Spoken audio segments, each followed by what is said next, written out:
ఇర్మియా గ్రంథము 42వ అధ్యాయము. అంతలో సేనాధిపతులందరూ కారేహ కుమారుడైన యెహోనానును, హోషేయ కుమారుడైన యొజన్యాయును, అల్పులేమి గనులేమి ప్రజలందరూ ప్రవక్తయైన ఇర్మియా యొద్దకు వచ్చి అతనితో ఈలాగు మనవి చేసిరి.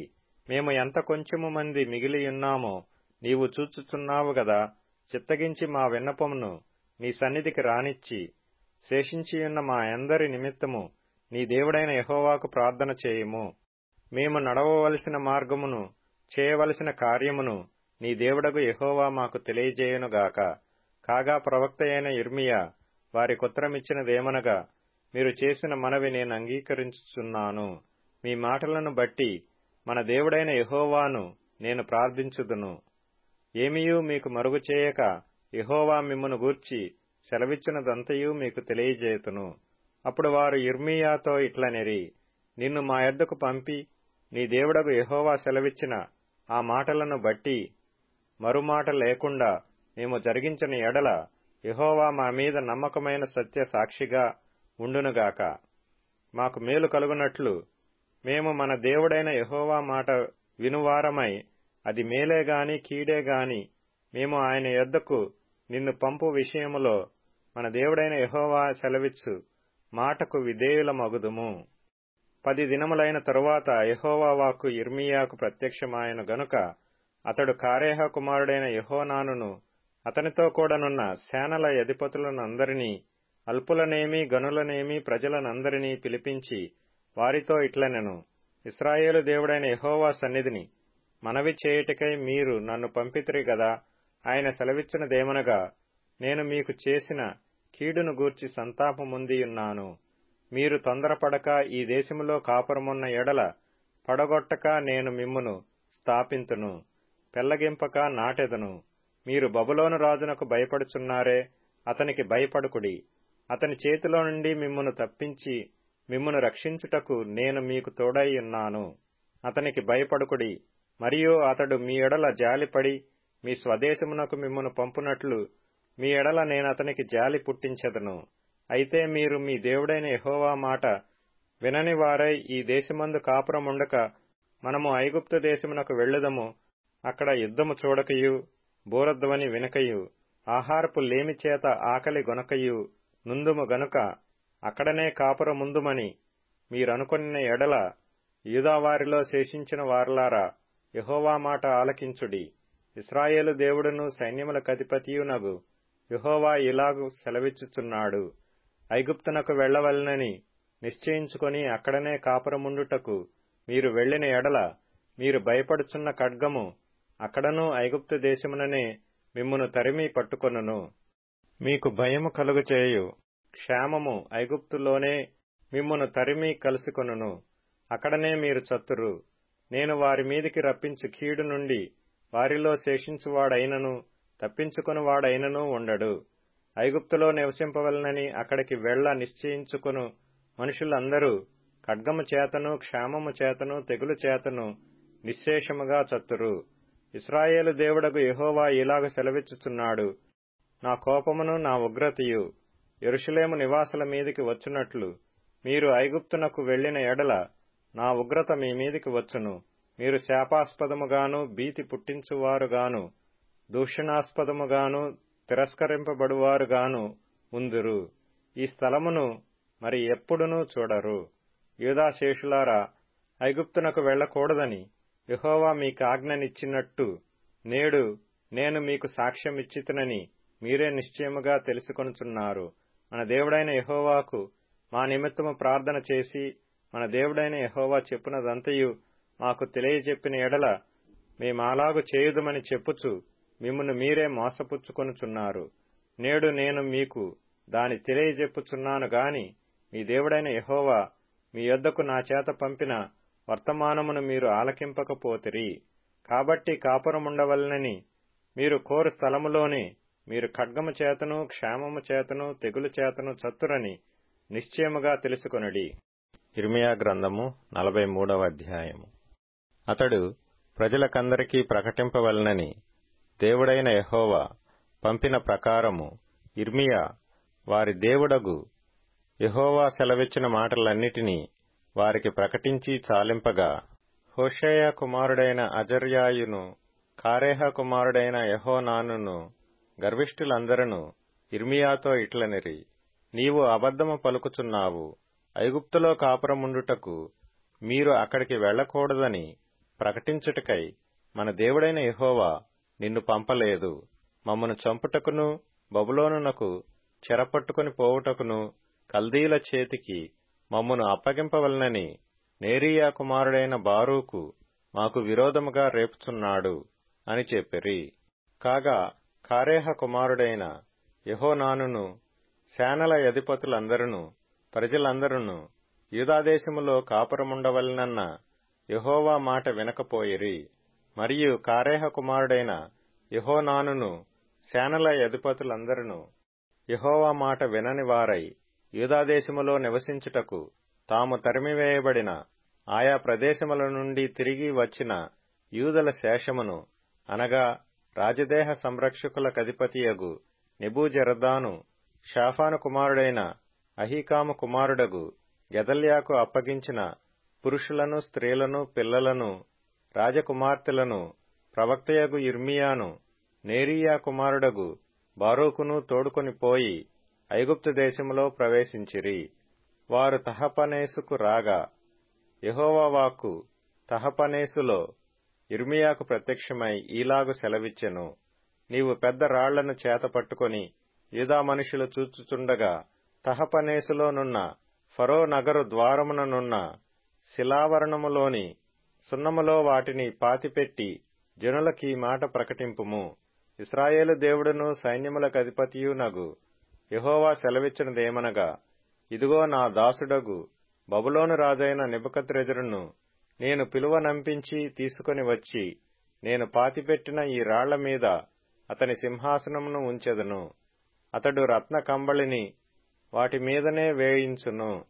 అతడు వచ్చి తెగులునకు నిర్ణయమైన వారిని తెగులునకును, చెరకు నిర్ణయమైన వారిని చెరకును, ఖడ్గమునకు నిర్ణయమైన వారిని ఖడ్గమునకును అప్పగించుచు ఐగుప్తీయులను హతము చేయును. ఐగుప్తు దేవతల గుళ్లలో నేను అగ్ని రాజబెట్టుచున్నాను. వాటిని నెబుకద్రెజరు కాల్చివేయును. ఆ దేవతలను చెరగొని పోవును.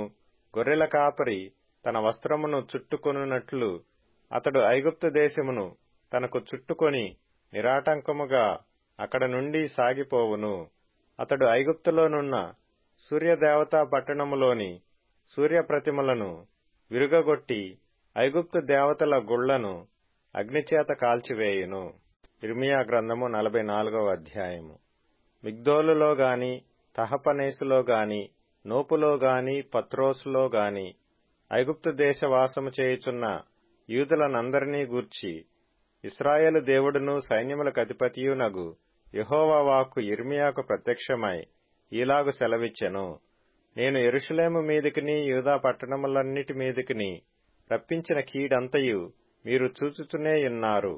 మీరైనను మీ పితరులైనను ఎరుగని అన్య దేవతలను అనుసరించుచు పూజించుచు వాటికి ధూపము వేయిచు వచ్చుట వలన వాటి నివాసులు తాము చేసుకొనిన దోషము చేత నాకు కోపము పుట్టించిరి గనుక నేడు నివాసులు లేకుండా అవి పాడుపడి ఉన్నవి గదా.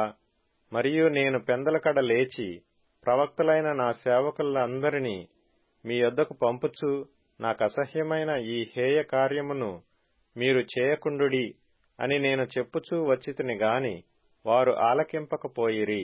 అన్యదేవతలకు ధూపార్పణము చేయుట మానకపోయిరి. తమ దుర్మార్గతను విడువకపోయిరి, చెవియొగ్గకపోయిరి. కావున నా ఉగ్రతయు నా కోపమును కుమ్మరింపబడి యూదా పట్టణములలోనూ యెరూషలేము వీధులలోనూ రగులుకొనెను గనుక నేడున్నట్లుగా అవి పాడై ఎడారి ఆయెను. కాబట్టి ఇశ్రాయేలు దేవుడును సైన్యములకధిపతియునగు యెహోవా ఇలాగు సెలవిచ్చుచున్నాడు, ఏమీయూ శేషము లేకుండా స్త్రీ పురుషులను, శిశువులను, చంటి బిడ్డలను యూదా మధ్య నుండకుండా నిర్మూలము చేయబడినట్లుగా మీరేలా ఈ గొప్ప తప్పిదమును మీకు విరోధముగా చేసుకొనుచున్నారు? మీకు మీరే సమూల నాశనము తెచ్చుకొనున్నట్లును భూమి మీదనున్న జనములన్నిటిలో మీరు దూషణ పాలై తిరస్కరింపబడినట్లును మీరు కాపురముండుటకు పోయిన ఐగుప్తులో అన్యదేవతలకు ధూపార్పణము చేయుదురు. మీరేలా ఈలాగున చేయుచు మీ చేతి క్రియల చేత నాకు కోపము పుట్టించుచున్నారు?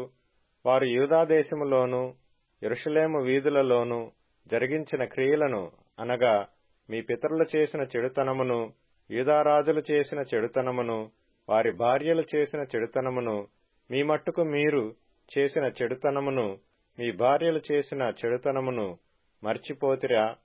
నేటి వరకు వారు దీన మనస్సు ధరింపకున్నారు, భయము నొందకున్నారు. నేను మీకును మీ పితరులకును నియమించిన ధర్మశాస్త్రమునైనను కట్టడలనైనను అనుసరింపకయే ఉన్నారు. కాబట్టి ఇశ్రాయేలు దేవుడును సైన్యములకు అధిపతియగు యెహోవా ఇలాగు సెలవిచ్చుచున్నాడు, మీకు కీడు చేయునట్లు, అనగా యూదావారినందరినీ నిర్మూలము చేయునట్లు నేను మీకు అభిముఖుడు నగుదును. ఐగుప్తు దేశములో కాపురముందుమని అచ్చటికి వెళ్ల నిశ్చయించుకొను యూదాశేషులను నేను తోడుకొని పోవుదును. వారందరూ ఐగుప్తు దేశములోనే నశించెదరు. అల్పులేమి ఘనులేమి వారందరూ కూలుదురు. ఖడ్గము చేతనైనను క్షేమము చేతనైనను నశింతురు. ఖడ్గము చేతనైనను క్షేమము చేతనైనను వారు చత్తురు. శాపాస్పదమును భీతి పుట్టించువారుగాను, దూషణ పాలుగాను, తిరస్కారము నొందిన వారుగాను ఉందురు. యెరూషలేము నివాసులను నేనేలాగు శిక్షించితునో అలాగే ఐగుప్తు దేశములో నివసించు వీరిని ఖడ్గము చేతగాని, క్షేమము చేతగాని, తెగులు చేతగాని శిక్షించెదను. కావున తాము మరలి వచ్చి యూదాదేశములో కాపురముండవలెనన్న మక్కువ చేత ఐగుప్తులో ఆగుటకై అక్కడికి వెళ్ళు యూదావారిలోని శేషము ఎవరునూ తప్పించుకొనరు. కీర్తనల గ్రంథం 119వ కీర్తన. సకల సంపూర్ణతకు పరిమితి కలదని నేను గ్రహించియున్నాను. నీ ధర్మోపదేశము అపరిమితమైనది. నీ ధర్మశాస్త్రము నాకెంతో ప్రియముగానున్నది. దినమెల్లా నేను దానిని ధ్యానించుచున్నాను. నీ ఆజ్ఞలు నిత్యము నాకు తోడుగానున్నవి. నా శత్రువులను మించిన జ్ఞానము అవి నాకు కలగజేయుచున్నవి. నీ శాసనములను నేను ధ్యానించుచున్నాను. కావున నా బోధకులందరికంటే నాకు విశేష జ్ఞానము కలదు. నీ ఉపదేశములను నేను లక్ష్యము చేయుచున్నాను. కావున వృద్ధుల కంటే నాకు విశేష జ్ఞానము కలదు. సామెతల గ్రంథం 26వ అధ్యాయం. అధికముగా నొందినవాడు సమస్తము చేయవచ్చును. మూర్ఖుని వలన కలుగు లాభము నిలువదు. కూలికి వానిని పిలిచినవాడును చెడిపోవును. తన మూఢతను మరల కనపరుచు మూర్ఖుడు కక్కిన దానికి తిరుగు కుక్కతో సమానుడు. తన దృష్టికి జ్ఞానిననుకొను వానిని చూచితివా? వానిని గుణపరచుట కంటే మూర్ఖుని గుణపరచుట సులువు. తీతుకు వ్రాసిన పత్రిక 1వ అధ్యాయం. దేవుడు ఏర్పరచుకొనిన వారి విశ్వాసము నిమిత్తమును నిత్య జీవమును గూర్చిన నిరీక్షణతో కూడిన భక్తికి ఆధారమగు సత్య విషయమైన అనుభవ జ్ఞానము నిమిత్తమును దేవుని దాసుడును యేసుక్రీస్తు అపోస్తలుడునైన పౌలు మన అందరి విశ్వాస విషయములో నా నిజమైన కుమారుడగు తీతుకు శుభమని చెప్పి వ్రాయునది. ఆ నిత్య జీవమును అబద్ధమాడనేరని దేవుడు అనాది కాలమందే వాగ్దానము చేసెను గాని, ఇప్పుడు మన రక్షకుడైన దేవుని ఆజ్ఞ ప్రకారము నాకు అప్పగింపబడిన సువార్త ప్రకటన వలన తన వాక్యమును యుక్త కాలములయందు బయలుపరచెను. తండ్రి అయిన దేవుని నుండియు మన రక్షకుడైన క్రీస్తు యేసు నుండియు కృపయు కనికరమును సమాధానమును నీకు కలుగునుగాక. నేను నీకాజ్ఞాపించిన ప్రకారము నీవు లోపముగా ఉన్న వాటిని దిద్ది ప్రతి పట్టణములోనూ పెద్దలను నియమించు నిమిత్తమే నేను క్రేతులో నిన్ను విడిచి వచ్చితిని. ఎవడైనను నిందారహితుడును ఏకపత్ని పురుషుడును దుర్వ్యాపార విషయము నేరము మోపబడిన వారై అవిధేయులు కాక విశ్వాసులైన పిల్లలు గలవాడునై యున్న ఎడల అట్టివానిని పెద్దగా నియమింపవచ్చును.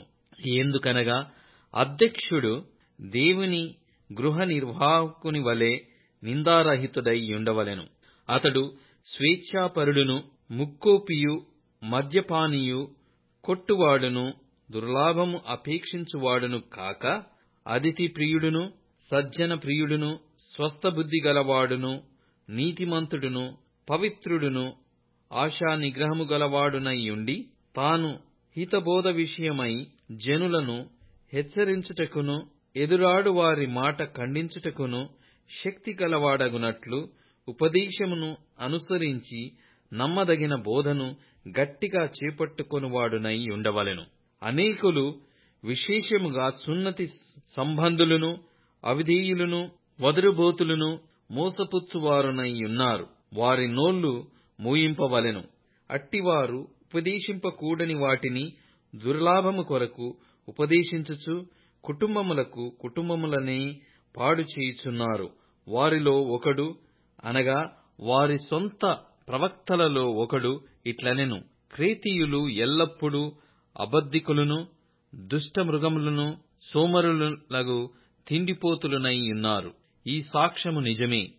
ఈ హేతువు చేత వారు యూదుల కల్పనా కథలను, సత్యము నుండి తొలగిపోవునట్టి మనుష్యుల కట్టడలను లక్ష్యపెట్టక, విశ్వాస విషయమున స్వస్థులగు నిమిత్తము వారిని కఠినముగా గద్దింపుము. పవిత్రులకు అన్నియు పవిత్రములే గాని, అపవిత్రులకును అవిశ్వాసులకును ఏదియు పవిత్రమైనది కాదు. వారి మనస్సును వారి మనస్సాక్షియు అపవిత్రపరచబడి ఉన్నవి.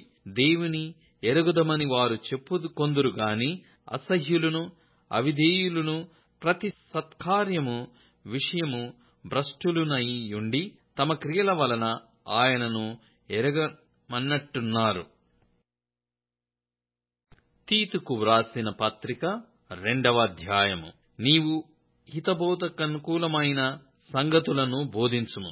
ఏలాగనగా వృద్ధులు, మితానుభవము గలవారును, మాన్యులను, స్వస్థబుద్ధి గలవారును, విశ్వాస ప్రేమ సహనములయందును లోపము లేని వారునై యుండవలెననియు, అలాగుననే వృద్ధ స్త్రీలు కొండెకత్తెలను, మిగుల మద్యపానాసక్తులునై యుండక, ప్రవర్తనయందు భయభక్తులు గలవారై యుండవలెననియు, దేవుని వాక్యము దూషింపబడకుండునట్లు యవన స్త్రీలు తమ భర్తలకు లోబడియుండి, తమ భర్తలను శిశువులను ప్రేమించువారును, స్వస్థబుద్ధి గలవారును, పవిత్రులను, ఇంట ఉండి పనిచేసుకొనువారును, మంచివారునై యుండవలెనని బుద్ధి చెప్పుచు, మంచి ఉపదేశము చేయువారునై యుండవలెననియు బోధించుము. అటువలనే స్వస్థబుద్ధి గలవారై యుండవలెనని యవన పురుషులను హెచ్చరించుము.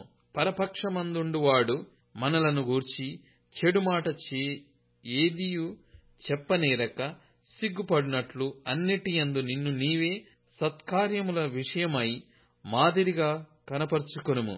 నీ ఉపదేశము మోసము లేనిదిగాను, మాన్యమైనదిగాను, నిరాక్షేపమైన హితవాక్యముతో కూడినదిగాను ఉండవలెను.